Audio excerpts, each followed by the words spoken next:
Aku turun tidak siap menjadi poros perikanan dunia.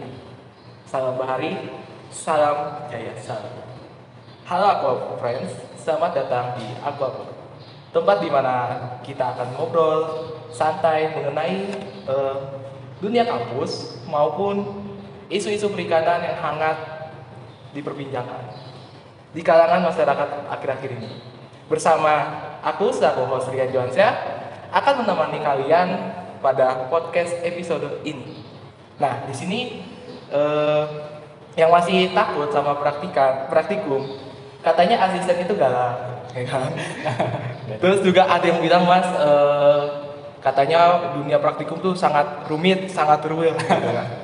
Bener gak ya mas kira-kira? Nah, kali ini kita kedatangan tamu yang spesial banget. Kemarin tuh di perbincangan katanya baru mendapatkan prestasi ya mas. Iya itu. Nah, Kemarin baru mendapatkan prestasi. tamu yang spesial ini kita sambut saudara Nur Ihsan Ma'arif, seorang asisten praktikum yang gak cuma ahli di lab tapi juga mahasiswa berprestasi dengan segudang kegiatan akademik dan non akademik. Kita sapa dulu tamu spesial kita. Halo Mas Ihsan. Halo Mas Rian. Apa kabar Mas? Baik sebelumnya. Mas Rian gimana kabarnya? Alhamdulillah sehat. Baik juga ya. Sehat juga. Jadi dulu yang pertama-tama saya ucapkan selamat datang di Aquapod ini. Oke. Terus juga saya ucapkan atas prestasi selamat banget kepada Mas Oke, Ihsan. terima kasih banyak Mas Rian. Oke. Terus juga kita akan ngobrol nih Mas soal dua hal penting. Apa tuh? Yang pertama itu tentang mengenai masalah peminjaman barang di lab. Oh, tentang Jadi laboratorium gini, Mas. gitu ya. Jadi ada yang bilang masalah di lab ini tuh kalau mau meminjam barang tuh cukup rumit, cukup apa ya? Kompleks gitu ya? Agak bingung juga bagi kita mahasiswa yang masih awam. Nah terus yang kedua ini ada ini bagaimana sih rahasia keren dari Mas Ihsan bisa membagi waktunya untuk praktikum dan juga untuk menjadi mahasiswa yang berprestasi ini gitu. Waduh. Ya kan? Tips and trick gitu ya? Iya, bagaimana sih tips-nya gitu. Oke. Oke, pertama kita masuk ke topik yang pertama dulu nih Mas. Kan di sini sesuai yang tadi diomongin tuh Mas. Banyak mahasiswa yang merasa alur peminjaman lab itu ribet. Terus juga kayak apa ya? Kayak nggak jelas gitu lah kita mau kemana. Terus arahnya mau hubungin siapa gitu kan. Nah, kira-kira bisa dijelasin nggak sih Mas gimana gitu? Oke, sebelumnya terima kasih ya karena telah mengundang saya di podcast kali ini. Iya. Benar-benar apa ya? Kaget juga tiba-tiba diminta Dani buat datang ke ini. Sebenarnya kalau misal untuk permasalahan peminjaman alat dan bahan di laboratorium, jadi lab UPA Agroteknologi ini punya suatu sistem namanya silab.tidar.ac.id. Jadi untuk peminjaman di sana itu bisa mengajukan lewat web tersebut. Semisal kita ingin meminjam alat berupa spektrofotometer, nah nanti di link tersebut itu tuh ada alatnya. Jadi nanti kita tinggal ngisi di sana, terus nanti biasanya kita dapat email balasan untuk peminjaman tersebut. Nah nanti ketika sudah mendapat email balasan, baru kita konfirmasi ke laborannya, entah itu ke Pak Hadi, Bu Erlina dan juga Pak Honi.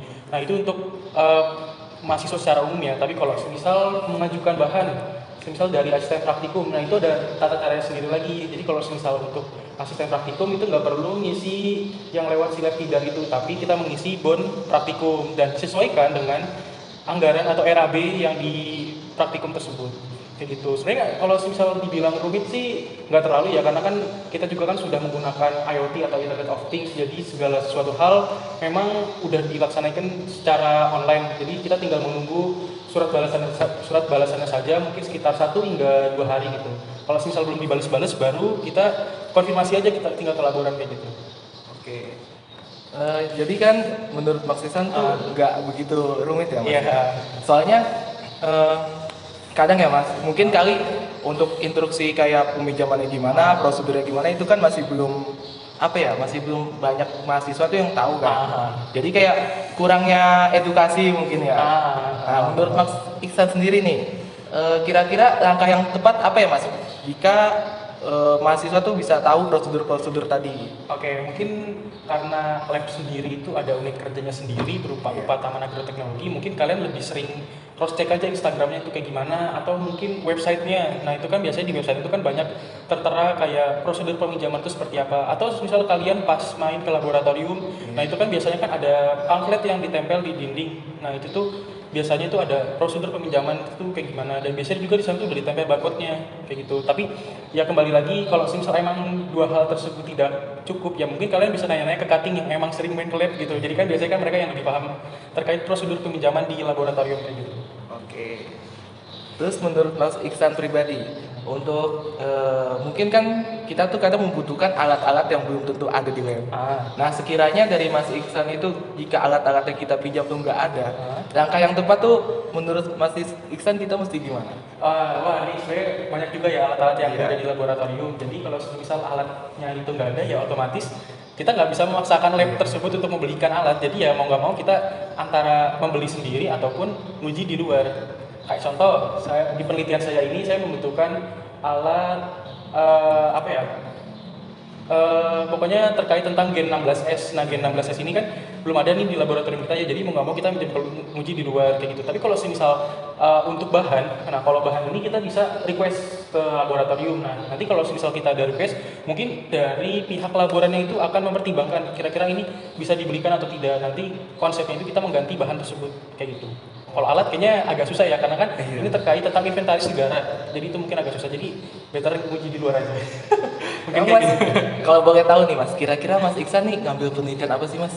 Kalau misal terkait penelitian skripsi ya, ini saya mengambil ke arah bioteknologi gitu kan, karena saya melanjutkan penelitian sebelumnya. Karena kan penelitian sebelumnya itu sudah melakukan uji secara fenotip terkait bakteri asam laktat, kandida probiotik dari Fustikan Beong. Nah, konsep selanjutnya itu adalah pengujian secara genotip. Nah, pengujian secara genotipnya ini melalui pengujian gen 16S yang nanti hasil akhirnya itu akan berupa penyusunan pohon filogenetik. Pernah dengar nggak?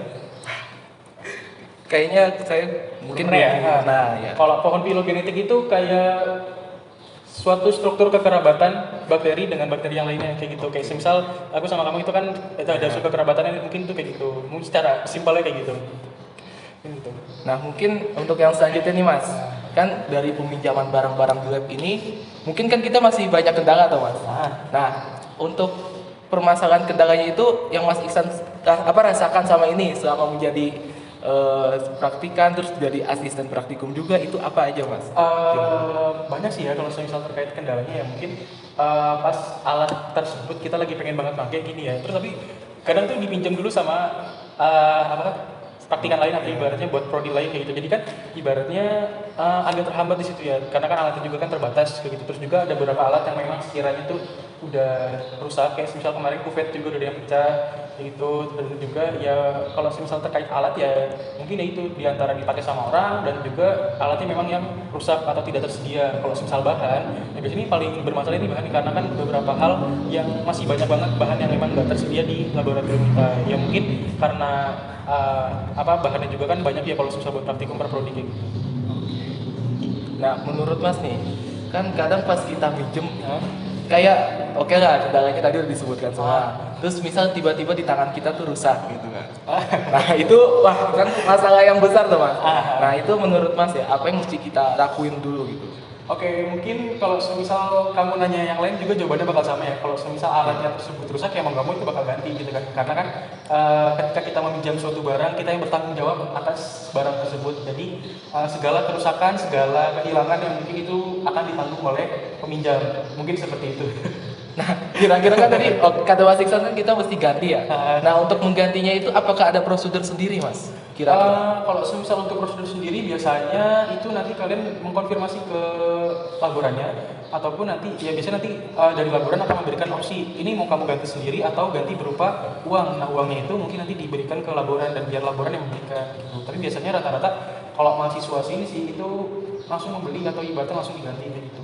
Oke, langsung diganti ya, secara langsung ke laborannya, biar nantinya laborannya yang mengurus itu. Enggak, langsung diganti berupa barangnya. Jadi berupa barangnya. Bisa juga dengan merek yang sama, karena kan biasanya kalau beli online lebih murah ya dibanding beli offline gitu. Nah, misal Mas, ada kayak permasalahan nih Mas yang sering terjadi ya. Kan sebelum kita diberikan barang sama pihak laboran itu, kadang kan dicek barangnya itu masih hidup. Nah, pas kita ingin menggunakan barang itu, ternyata barang itu tuh di luar ekspektasi kita, ternyata barang itu mati dan nggak bisa digunakan. Sedangkan kita sendiri tuh nggak tahu permasalahannya apa, terus juga kayak kita tuh baru nyoba mau nyalain gitu kan, ternyata nggak bisa. Nah, itu gimana menurut pendapat Mas sendiri? Wah ini persis seperti laminar ya. Waktu itu saya mau menggunakan laminar, tapi ternyata tiba-tiba laminarnya mati. Jadi kalau misal kayak gitu, saya pribadi berusaha tenang dulu sih ya, karena kan laminar tuh mahal ya. Harga mobil kali. Iya lumayan. Jadi ya pertama kan kita berusaha tenang dulu ya. Kita konfirmasi ke laboran, kita jelasin kronologi awalnya itu seperti apa dan kayak gimana ya. Pokoknya kalau misal selagi kita tidak merasa merusak barang tersebut, ya kalian tinggal konfirmasi aja, Pak kok ini tiba-tiba barangnya gak nyala, Pak kok ini tiba-tiba barangnya nggak sesuai seharusnya kayak gini. Ya mungkin nanti dari laboran juga bakal ngebantu untuk optimalisasi atau ibaratnya untuk ya memperbaiki sedikit-sedikit gitulah, karena kan yang intinya adalah jangan lupa konfirmasi ke laboran untuk segala hal di laboratorium, karena itu punya negara. Punya negara ya. Jadi kalau misalkan intinya ya Mas, kalau misalkan barang rusak itu berarti kita laporan dulu ke laboratorium dulu, baru nanti dari sananya akan memberikan sedikit bantuan ya. Pastinya diberi bantuan. Kalau misal nggak diberi bantuan ya mungkin nanti kalian akan bingung sendiri pastinya kan. Iya. Ya konfirmasi aja dulu. Atau misalnya kalau laboran itu nggak ada, ya kalian tanya yang lebih expert gitu loh, yang lebih paham dengan alat tersebut atau ibaratnya yang lebih sering pakai di alat tersebut. Oke, berarti intinya kita tuh nggak boleh panik. Terus juga kita, yang pertama itu jangan panik dulu ya Mas. Iya, Karena kalau kita udah panik, kadang kan pikiran kita udah buyar kemana-mana. Terus juga kita kayak usahain ya laporan dulu kan ke pihak sananya. Terus kalau misalkan tidak ada bantuan atau kontribusinya, nanti kita bisa ke pihak-pihak yang lebih paham. Ya, gitu. Oke, Mas. Mungkin untuk selanjutnya ini kita bahas topik yang kedua ya Mas. Nah yang kedua kemarin kan aku denger nih Mas. Kemarin di Asmara Karya ya. Itu kan Mas Iksan di sana kan mendapatkan penghargaan katanya Mas. Penghargaan itu National Science Invention and Fair. Iya. Nah itu maksudnya tuh penghargaan apa ya Mas itu? Sebenarnya kalau di Asmara Karya sendiri kemarin dapat sebagai mahasiswa berprestasi juga di Fakultas Pertanian. Jadi kalau misal National Invention and Fair ini merupakan suatu perlombaan karya ilmiah gitu ya, tingkat nasional yang diselenggarakan kemarin di Undip sama di Mahsa University di Malaysia. Nah itu suatu konsep kayak kita tuh sebenarnya ngepresentasiin hasil karya kita atau ibaratnya hasil tulisan kita dan juga hasil riset kita ke orang banyak, dan nanti kan akan dipilih karya-karya terbaik ya, dengan karya terbaik tersebut dapat juara gitu. Kalau kebetulan kemarin saya 2 kali ikut acara tersebut, tapi ya mungkin belum rezeki untuk gold medal ya, jadi silver medal terus dapatnya. Belum second choice. Udah bagus banget Mas itu udah menurut aku pribadi ya, itu kayak penghargaan udah lumayan besar. Sebenarnya kemarin apresiasi ini sih bukan hanya di Asmara Karya aja, cuma alhamdulillah kemarin dapat di Gala Dharma juga gitu. Tapi untuk lomba yang memang di highlight ini yang NSIF ini, tapi beberapa perlombaan kemarin juga sempat saya ikut, tapi yang perlombaan yang sendiri itu nggak saya masukin, tapi untuk yang National Invention ini aja yang baru saya masukin gitu, karena nggak pengen dilihat juga teman-teman. Jadi yang bareng-bareng aja. Tapi bukannya nggak apa-apa ya Mas, kalau misalkan kayak punya prestasi kita umbar-umbar gitu, ya kan? Sebenarnya itu sih nggak apa-apa ya, karena kan kalau misal kita di-upload juga sama akun Prodi ataupun di-upload juga sama akun ini, itu kan merupakan salah satu bentuk rewarding atau ibaratnya apresiasi dari kampus ke kita. Cuman mungkin ada beberapa hal yang memang sekiranya nggak pengen ditunjukkan aja kayak gitu. Cuman kalau misal untuk yang rame-rame gitu kan, ibaratnya ya mungkin itu salah satu bentuk rewarding juga buat saya dan juga tim saya gitu kan, karena telah memenangkan acara tersebut. Karena jujur aja ya, kalau misal nyusun kayak gituan agak susah juga, dan kebetulan kadang jurinya juga kan ada yang dari luar negeri dan juga ada yang mungkin jurinya juga ada yang profesor segala macam. Nah itu benar-benar susah banget gitu lah, apalagi kalau misalnya udah profesor itu dari cara ngomong aja, pokoknya dari tata cara kita menyampaikan suatu hal itu benar-benar dikoreksi sama dia. Jadi ya belajar banyak lah di perlombaan kemarin itu. Ya terima kasih juga buat teman-teman dari tim saya, Arta Yuda dan lain-lain hal sebagainya. Itu sungguh apa ya Mas, kayak buat motivasi lah untuk aku yang orang awam gitu kan, untuk yang mahasiswa biasa gitu. Nah menurut Mas Iksan nih, Kan mungkin Aquafresh nih pada pengen tahu nih, gimana sih caranya supaya Mas Iksan ini bisa bagi waktu antara jadi asprak, terus juga kuliah tiap hari kan, pastinya juga kuliah tiap hari kan juga lumayan padat kan, terus juga dan tetap aktif di berbagai prestasi kayak yang tadi Mas Iksan bilang itu. Sebenarnya kalau misal aktif kuliah, saya aktif kuliah itu di semester 6 ya, karena kan semester Iya. 7 ini cuman mata kuliah KWU dan juga limnologi. Ini saya ngambil limnologi karena awalnya gabut, tapi ternyata waduh saya sering bolos di mata kuliah itu. Jadi kalau misal untuk membagi waktu, sebenarnya saya ada kesibukan lain kan, saya masih ikut organisasi juga, saya masih ikut UKM, masih ikut volunteer juga di PMI. Kalau saya pribadi itu membagi suatu hal atau ibaratnya suatu kegiatan itu saya biasanya dicatat dulu di notebook. Saya punya notebook sendiri. Pokoknya dari awal saya bangun, saya itu harus tahu saya mau ngapain hari ini. Misal saya bangun jam 5, nah mungkin sholat subuh habis itu mager-mageran sedikit gitu. Kita baru aktif jam 7, mungkin jam 7. Nanti biasanya saya ke laboratorium jam 8. Nah, itu ngabisin paling banyak waktu itu di lab gitu kan. Terus baru kalau misalnya urusan di lab udah selesai, baru kita ke urusan selanjutnya. Terus kalau misal urusan ya mungkin sekitar jam 2 atau jam 3 situ selesai nge-lab, terus baru urusan volunteer misal itu baru ke UKM kayak gitu. Jadi ya intinya adalah setiap kegiatan saya itu harus benar-benar terstruktur. Jadi harus dikasih waktu terkhusus gitu, atau ibaratnya ada catatan, udah ada, kalau misal kata anak si acara itu udah ada rundownnya sendiri gitu untuk acara-acara kayak gitu. Dan juga biasanya juga saya membagi antara suatu kepentingan saya dengan kepentingan yang lain gitu. Ibaratnya kalau misalnya memang ibaratnya urusan tersebut memang membutuhkan saya sekali, yaitu saya usahain ke tempat tersebut gitu. Tapi kalau misalnya nggak terlalu butuh banget tapi saya harus datang, ya mungkin saya jadiin pilihan kedua, ya intinya kayak gitu. Tapi kalau misal untuk itu kan untuk masalah terkait time management di bidang non akademik. Tapi kalau misal di bidang akademik sendiri, saya biasanya tuh sebelum tidur mungkin sekitar, saya kan biasa kan selesai kegiatan tuh jam 7 sampai jam 8 tuh tiap harinya ya. Itu mungkin saya istirahat dan juga mandi dan lain sebagainya.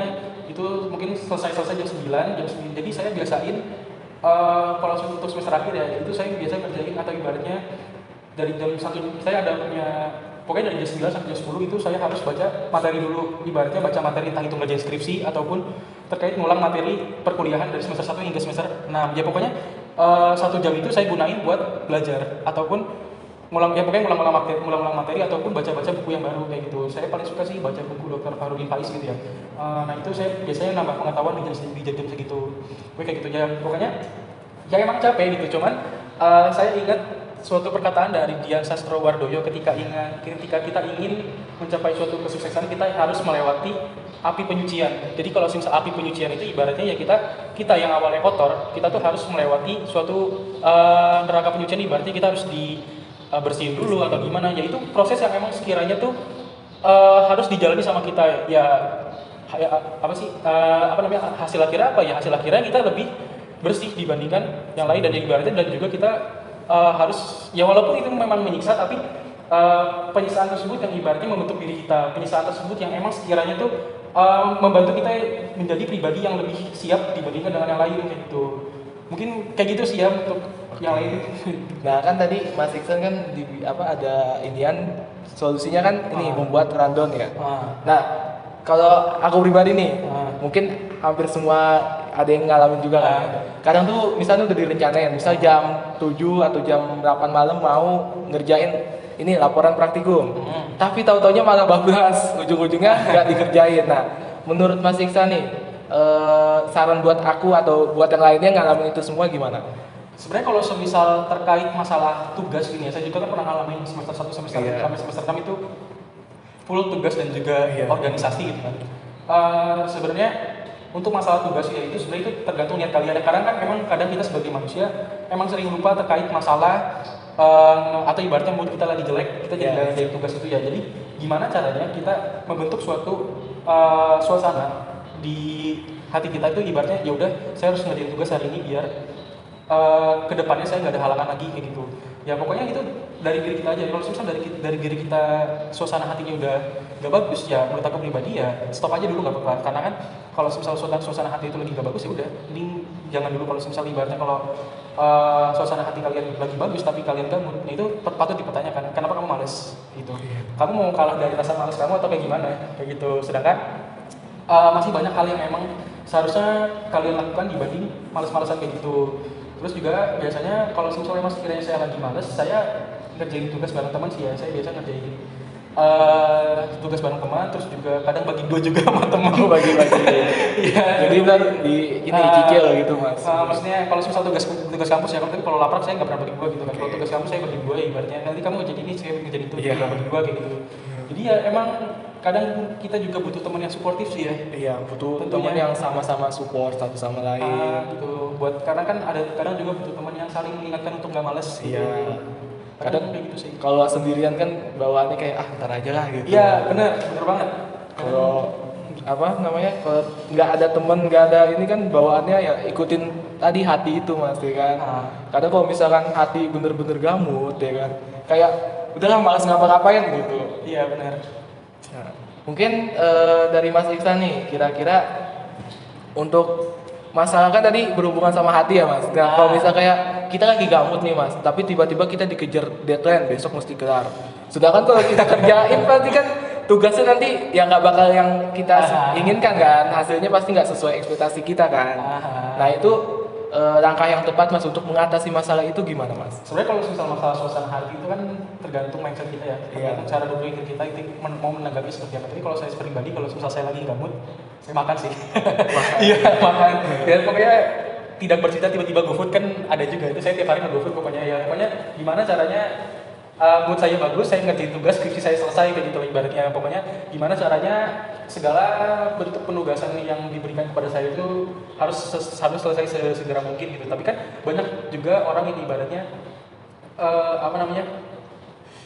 punya cara lain ibaratnya untuk membentuk suasana di hati mereka, kayak misal mau mendengar lagu itu juga bisa, atau ibaratnya me time atau quality time sendiri, atau me time sendiri atau quality time bareng teman-temannya. Itu kan merupakan suatu hal yang bisa membentuk suasana di hati.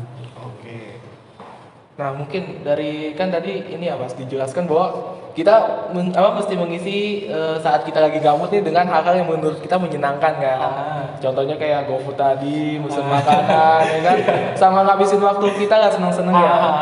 Nah mungkin kalau misalnya nih mas, kita udah kayak kita udah usahain semuanya kayak gitu, tapi hasilnya nggak sesuai masih gitu.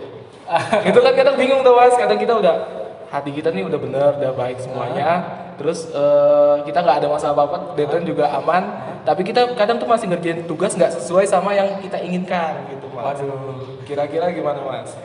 ya kayak kembali lagi ya, itu kalau semisal terkait masalah fokus diri gitu ibaratnya, kalian semisal emang masih belum fokus lagi ya mungkin diri kalian atau jiwa kalian itu perlu istirahat. Jadi kan ada kadang-kadang kan ya memang fisik kita tuh masih kuat, tapi ya emang jiwa kita yang udah pengen istirahat dulu ya, mungkin ya it's okay buat take a break gitu, mungkin tidur.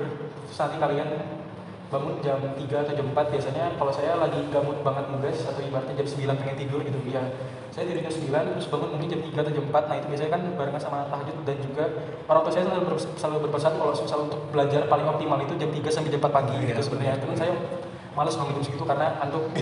Tapi mungkin cara yang tepat adalah yang nggak mau kalian habis subuhannya itu ya ulang materi yang kalian belajar semalam. Jadi kayak gitu ya, kerjain di jam-jam yang emang orang-orang masih tidur tapi kalian udah bangun, intinya kayak gitu. Jadi ya mau nggak mau kalau misal kalian lebih merasa telat dari orang lain, ya untuk nextnya ya kalian harus lebih cepat, mungkin kayak gitu. Oke. Nah terus mas, ini untuk yang terakhir nih mas, kan Mas Iksan nih udah terkenal ya, maksudnya udah di aquaculture nih udah lumayan terkenal kan. Mas Iksan tuh kayak sebagai mahasiswa yang berprestasi, iya, terus sebagai aspra, kayak kan juga. Nah itu Mas ada pesan nggak yang ingin disampaikan untuk Aqua Friends semuanya? Waduh, kalau terkenal kayaknya masih belum gitu ya, karena kan masih banyak yang belum kenal saya. Mungkin pesan untuk teman-teman aquaculture untuk semester 1 hingga semester 7 mungkin ya, untuk semester 1 kalau khususnya untuk adik-adik tingkat, kalian masih semester awal, mungkin perbanyaklah pengalaman kalian di sini. Kalian diberi kesempatan untuk kuliah, jadi maksimalin perkuliahan kalian ikut organisasi buat suatu hal yang memang hal tersebut itu mengembangkan diri kalian. Kalau misal hal tersebut tidak membuat diri kalian berkembang, silakan tinggalkan. Pokoknya tiap semester itu kalian harus punya perkembangan atas diri kalian sendiri, karena kan kalian kuliah di sini juga kan gak gratis gitu ya kan. Iya betul. Bayar ya kayak gitu. Dan untuk teman-teman semester akhir, mari kita selesaikan apa yang telah kita mulai dari awal. Semangat untuk mengerjakan skripsinya dan juga jangan lupa makan. Mungkin kayak gitu. Yang intinya adalah setiap diri kita itu harus mempunyai perkembangan pada tiap periode tertentunya. Jadi ya masa kita harus hidup begini-begini aja kan enggak gitu kan. Karena kan kita kan manusia yang terus berkembang. Mungkin seperti itu.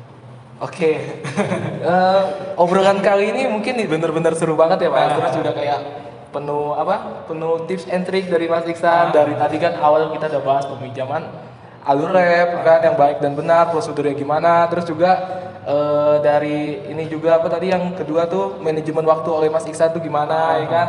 Nah mungkin aku ucapkan sekali lagi terima kasih banyak kepada Mas Iksan yang udah mau berbagi cerita dan ilmunya hari ini, terus juga di podcast kali ini. Terus juga semoga sukses terus buat Mas Iksan dan juga amin. bisa jadi inspirasi buat mahasiswa awal seperti kami semua.